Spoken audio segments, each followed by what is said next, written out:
All right, let's jump right in. Today, we're breaking down a viral video that basically declared war on a mainstream news report about Venezuela. And this is about so much more than just foreign policy. It's really about who gets to tell the story and what happens when that story gets challenged. Hard. So, the source video we're looking at kicks off with this really powerful quote, and it's a huge signal right from the start. This isn't just going to be a political debate. It's setting the stage for a battle over knowledge itself. Who has it, who might be twisting it, and whose reality is getting completely lost in the shuffle. So what's at the core of all this? Well, it's one commentator's absolutely fiery response to a news report that he believes is not just wrong, but dangerously false. It's a classic showdown, the media's version of events versus what he claims is the actual reality on the ground. So let's break this clash down. Okay, to really get what's going on here, you kind of have to imagine two completely different worlds. On one side, you have the mainstream media's analysis of the situation. And on the other, you have this commentator's passionate, all-out takedown of that exact same analysis. Yeah, the video's host, he doesn't see this as simple journalism. He calls it an on-air panic attack. He's arguing that the news anchor had this sudden moment of realization that her audience might not be buying the official story anymore. For him, it's a moment that exposes a huge crack in the media's control of the narrative. And then, boom, right after that media critique, the video hits you with this, a direct plea from a Venezuelan citizen. Her message is sharp, it's clear, and is personal.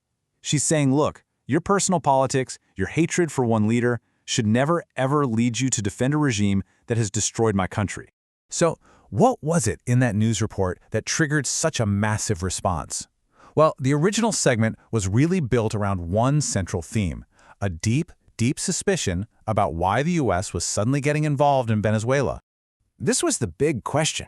The entire news report was framed to make the intervention feel like it just came out of the blue. You know, for the average American watching, there was no clear reason presented for why this was happening right now. And to really fuel that skepticism, the segment pointed to what it called these glaring contradictions. It was asking, how can the U.S. claim to be targeting a so-called narco regime in Venezuela when at the same time it's pardoning other people with similar charges and welcoming others to the White House? It just didn't add up for them.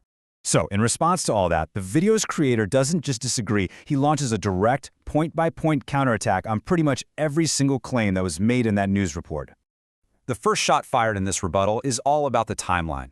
The news report called the action sudden, but the commentator's comeback is simple. He points out that Venezuela's president, Nicolas Maduro, has actually been under U.S. indictment since 2020. So, he argues, the only thing that's new here is the decision to finally do something about it. Then the video offers up a completely different motive. The host claims this has nothing to do with liberation or drugs. He says it's a cold, calculated geopolitical chess move. It's all about stopping adversaries like China from getting a strategic foothold with access to ports and oil right in America's backyard. And this is where the whole focus of the video just shifts dramatically. It pivots away from the media versus commentator debate, and it turns the microphone over to voices claiming to represent the reality of life on the ground in Venezuela. To paint a picture of just how bad the crisis is, the video drops this one staggering number. It says with over 360% inflation, massive food shortages, and the biggest refugee crisis in the hemisphere, there is a brutal reality that the whole media debate seems to be completely ignoring. And this sets up what the video calls a massive disconnect. While you have some people in the U.S. protesting the intervention, the host claims that inside Venezuela, millions are actually in the streets celebrating that very same action because they hope it means the end of a dictatorship. The video then cuts to this incredibly raw testimony from the Colombia-Venezuela border. There's a man there issuing a direct challenge to anyone defending the Maduro regime from afar, arguing they have absolutely no concept of the suffering the Venezuelan people have been forced to endure.